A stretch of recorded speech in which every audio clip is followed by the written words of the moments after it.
ഡയറ്റിൽ ഉൾപ്പെടുത്തേണ്ട പച്ചക്കറികൾ. ശരീരത്തിലെ എല്ലാ കോശങ്ങളുടെയും അവശ്യ ഘടകമാണ് പ്രോട്ടീൻ. എല്ലുകൾ, പേശികൾ, ചർമ്മം, രക്തം എന്നിവയുടെ വളർച്ചയ്ക്ക് പ്രോട്ടീൻ ആവശ്യമാണ്. നിരവധി പോഷകങ്ങൾ അടങ്ങിയ ചീര പ്രോട്ടീന്റെ മികച്ച ഉറവിടമാണ്. ഒരു കപ്പ് വേവിച്ച ചീരയിൽ ഏകദേശം 5.4 ഗ്രാം പ്രോട്ടീൻ അടങ്ങിയിട്ടുണ്ട്.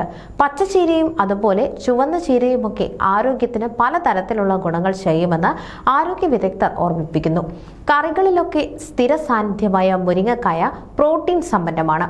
100 ഗ്രാം മുരിങ്ങയിൽ ഏകദേശം 9 ഗ്രാം പ്രോട്ടീൻ അടങ്ങിയിട്ടുണ്ട്.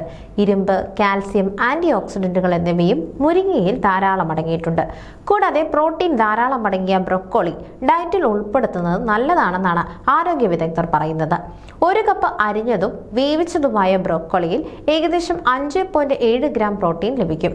കൂടാതെ ആന്റി ഓക്സിഡന്റുകൾ, ഫോളേറ്റ്, പൊട്ടാസ്യം എന്നിവയും ബ്രോക്കോളിയിൽ അടങ്ങിയിട്ടുണ്ട്. കൂണുകളിൽ ഉയർന്ന പ്രോട്ടീൻ അടങ്ങിയിട്ടുണ്ട്.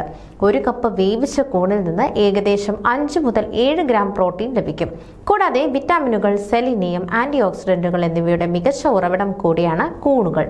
അവ തലച്ചോറിന്റെ ആരോഗ്യം മെച്ചപ്പെടുത്തുകയും പ്രതിരോധശേഷി വർദ്ധിപ്പിക്കുകയും ചെയ്യുമെന്ന് ആരോഗ്യ വിദഗ്ധർ ഓർമ്മിപ്പിക്കുന്നു.